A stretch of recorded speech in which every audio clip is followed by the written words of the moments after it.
Coming here is like taking an energy bath. You purify yourself and you try to touch your soul. You know, the soul, it's like that space deep within that is totally pure and perfect as it is. No problems. Always radiantly happy, joyous, delighted by life. No problems in the world when you're in your soul. Then why isn't everyone going after their soul? You wonder. It's like this question. It's a head scratcher, as one friend used to say. Why? Well, this world is, one could say, a kind of a distraction. We're always looking for physical things in the world. Few people are chasing after spiritual things. Why? Because the spiritual is invisible. You can't touch it. It's beyond touch. It's beyond smell. It's beyond taste. You can't even think it because it's beyond thought. Right? This is deep. And it takes some time to quiet your mind before you can get there. Who wants to quiet their mind? It's kind of hard, right? Because it keeps going. You say, okay, mind, do you mind being quiet for like a minute or so? What does it say? Are you kidding me? I'm not interested in being. It doesn't want to be quiet, right? It keeps chattering. Try to tell it what to do. Will it obey you? This is why some yogis will spend an entire lifetime trying to just quiet their mind to make it soft, because it's a relief. I'll tell you, there were a couple of times in my life where my mind pretty much went silent and I started crying. I was so touched and moved because it was so different than my normal thinking state when the mind turned off. It was such a huge difference. I felt relieved and deeply moved. Like, finally at rest, at peace. I want to be here forever. Forever. I don't even want to go out of this state. And there are some yogis that are in that state all the time. You know how you can tell? In their presence, you feel their peace. You feel their vibration, their energy. They emanate that. They affect other people. And their heart is just glowing. So also when you're around them, you feel so much love. And you see, this has been my path. I joke about it, but I've been a saint chaser. You know what that is? Finding yogis, great saints who had purified their mind, and they just beamed this beautiful energy all the time. And they didn't have to say a word. Even one saint who I met, you know where Mount Madonna is? Watsonville, near kind of San Jose, the mountains above there. Beautiful, beautiful place. I recommend going there. They still have a retreat center there. It's called Mount Madonna. There used to be a yogi that lived there. He was in silence for like 60 years. His master, his spiritual master, had told him one day, you know, it's time for you to be silent. No more talking. And so he says, as you wish, master. And then from then on, maybe when he was 20 years old, he was silent and never spoke a word again, even until he died, which was, I don't know, a few years ago. And people came from all over the world just to be in his presence. And he didn't say anything.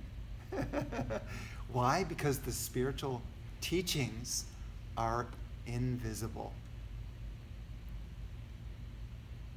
The real power is in the silence.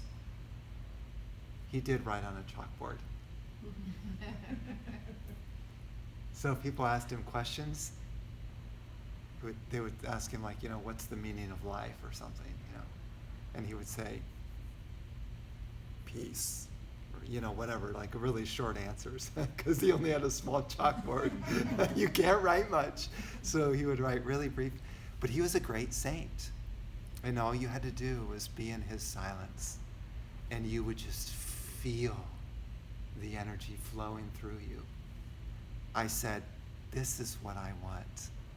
And so I've spent years, since 2006, I've been seeking out the company of great saints and imbibing their invisible teachings. People might think I'm crazy. But I spent my resources and my time doing that. And you know what the rewards are? Oh, happiness beyond compare of how I used to be. I'm a totally different person. I thought before, my depression is never going to go. It's impossible to overcome depression. And yet, now I'm living proof that it is possible to clear out deep-seated, deep-rooted issues for good. So much so that your happiness does not shut off. It's undying. Wouldn't you like to have that? To just float above the world. Enjoy. This is what I want. What I would call it is happiness for no reason. Whether my business succeeds or whether it fails, still radiantly happy. Whether I have money or I don't have money, still joyous. Whether I have good health or whether my health is deteriorating, I am just over the moon blissful. You see how it's not mattering what the circumstances are in life. It matters what my internal state is. That's what I mean by happiness for no reason. Everyone in this world has conditional happiness, right? If this goes right, if my idea of success goes just right, then I'll be happy. Did you notice that? So it's unusual to find a saint who is happy for no reason, because they could be living in the street or in a mansion, and it literally wouldn't matter. It wouldn't. They'd be equally happy. And that's what I call liberation. You're free. You're in alignment with your own soul. The outside doesn't matter anymore. It's your inner being that matters. But the funny thing is once this is lit up, people want to be around you. They want to be your friend. They want to give you money. They want to buy your things. They want to be your friend. Oh, there's something about that person. They're twinkling all the time. They're never in a bad mood. I like to be around them. You see what I mean? So there's this phrase, and I love this phrase: seek ye first the kingdom of heaven, and all shall be added unto you. You've heard that one, right? Mm-hmm. That's absolutely true. Most people are seeking objects and money first to make them happy. Very few are seeking out heaven first as their priority. You know how you know what your priority is? Look at what you think about the first thing when you wake up. Ugh, I need some coffee. Right? Then coffee is your God. Coffee is your God. But if you wake up in the morning and you say, thank you, oh my soul, for this precious day. Let the light shine upon everyone.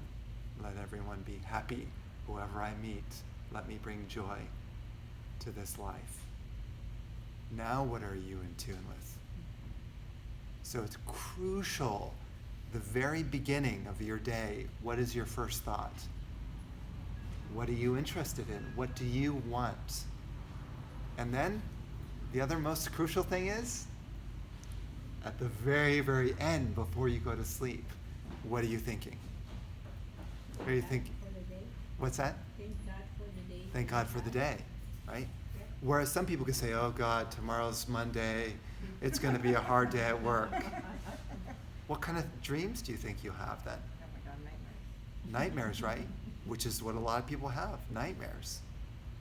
So you definitely have a choice. You can end the day in gratitude. Thank you, God, for giving me life.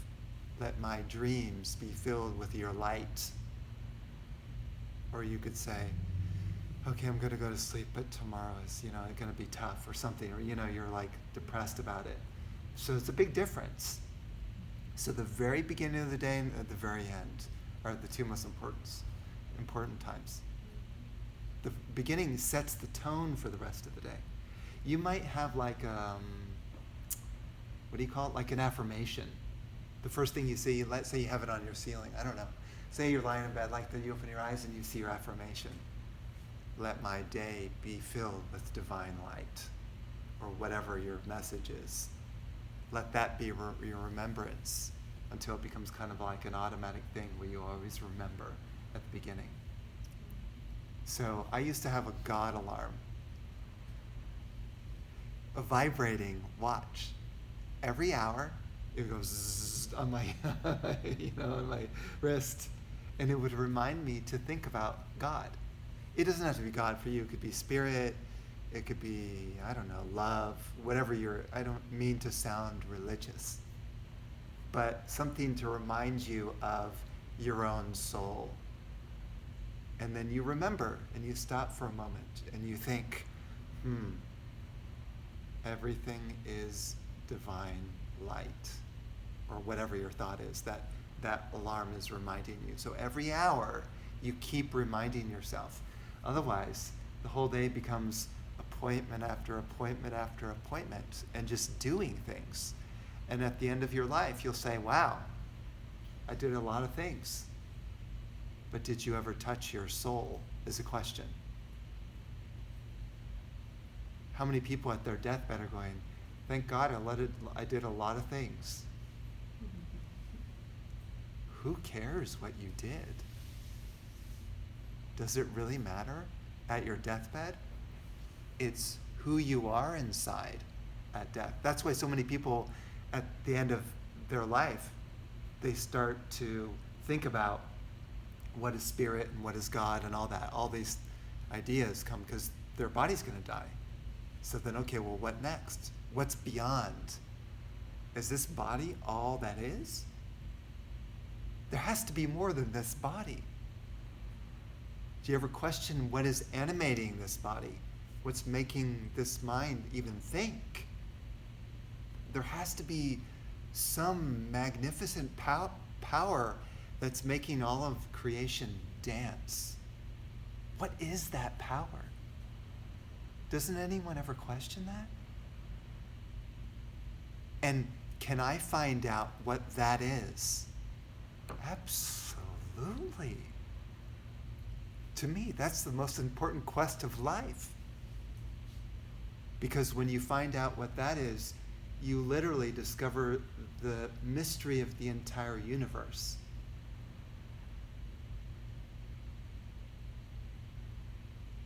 So these gatherings are really meant to trigger your remembrance of your divinity, who you are on a deep level beyond the body and beyond the mind. What's underneath all of this that's making it come alive? That's what this gathering is meant to help people find.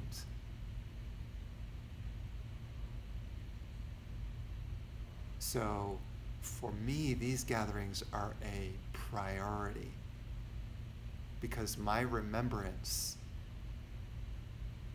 I mean, it's almost like I have this intense, almost kind of like a desperation. I must find out who created me. Otherwise, I'm not satisfied. I must find out. And that has led me to go search for those beings who could show me the way, show me the path to illumination of the soul. And once I started to touch into it a little bit, I said, I must share this. This is incredible. Because I was running a financial planning firm before, successful business, plenty of money, house, dog, the American dream. I had all that. I had all that. But that does not compare to my inner discovery,